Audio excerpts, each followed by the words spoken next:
শিক্ষাৰ্থীসকল, আজি আলোচনা কৰিবলগীয়া পাঠটো হৈছে হলিৰামৰ শিলিখাজোপা। পাঠটোত হলিৰাম নামৰ মানুহ এজনৰ কথা কোৱা হৈছে আৰু এডাল শিলিখা গছৰ কথা কোৱা হৈছে। লগতে শিলিখাৰ গুণ আৰু উপকাৰিতাৰ কথাও বৰ্ণনা কৰা হৈছে। আহাচোন পাঠটোত থকা কাহিনীটো এবাৰ শুনি চাওঁ। হলিৰামে আজি ভাতমুঠি সোনকালে খাই বিচনাত পৰিল। নিহালিখন অৰ্থাৎ লেপখন গাত লৈ ভাবিলে, আজি ইমান ঠাণ্ডা, কাইলৈৰ পৰা সন্ধিয়া সন্ধিয়া জুইৰ সেকহে ল'ব লাগিব। পদূলি মুখত থকা শিলিখাজোপা কাটিব লাগিব। তাৰ পৰা বহুত খৰি ওলাব। পোহৰ মাহটো ভালদৰে জুই পোৱাব পৰা যাব।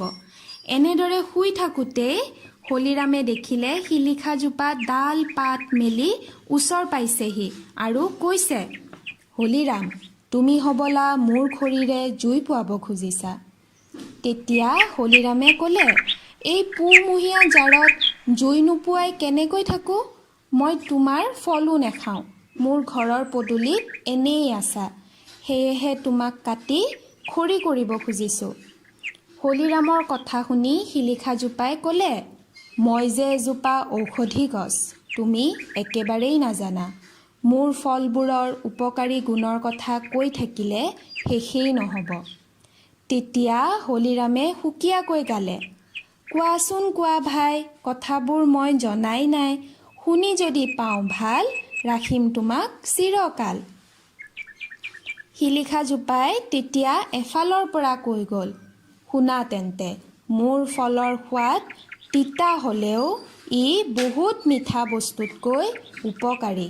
মোৰ ফলে তোমালোক মানুহবোৰৰ পেটত বাহ লোৱা পেলু, কৃমি আদি নাশ কৰে, হজম শক্তিও বঢ়ায়। মোৰ ফলৰ ৰস চুলিৰ বাবে বৰ উপকাৰী। এই ৰসে চুলিত বাহ লোৱা ওকণি খেদিব পাৰে। মোৰ গাৰ ছাল, গুটিৰ ৰসৰ পৰা তাহানিৰ পণ্ডিতসকলে চিয়াহী তৈয়াৰ কৰিছিল। আজিকালিও অসমৰ বহুত শিপিনীয়ে মোৰ ছাল আৰু গুটিৰ ৰসৰ পৰা কাপোৰত বোলাবলৈ ৰং তৈয়াৰ কৰে। হলিৰামে শিলিখাৰ ইমানবোৰ গুণৰ কথা শুনি আচৰিত হ'ল আৰু শিলিখাজোপাক নেকাটো বুলি ক'লে। হলিৰামৰ কথা শুনি শিলিখাজোপাই হাঁহি মাৰি ক'লে, হলিৰাম, তোমাৰ মন সলনি হোৱা দেখি মই বৰ ভাল পাইছোঁ। খন্তেক পিছতে কাৰোবাৰ মাতত হলিৰাম খকমককৈ সাৰ পাই উঠিল। পিছতহে হলিৰামে গম পালে যে তেওঁ ইমান পৰে সপোনহে দেখি আছিল।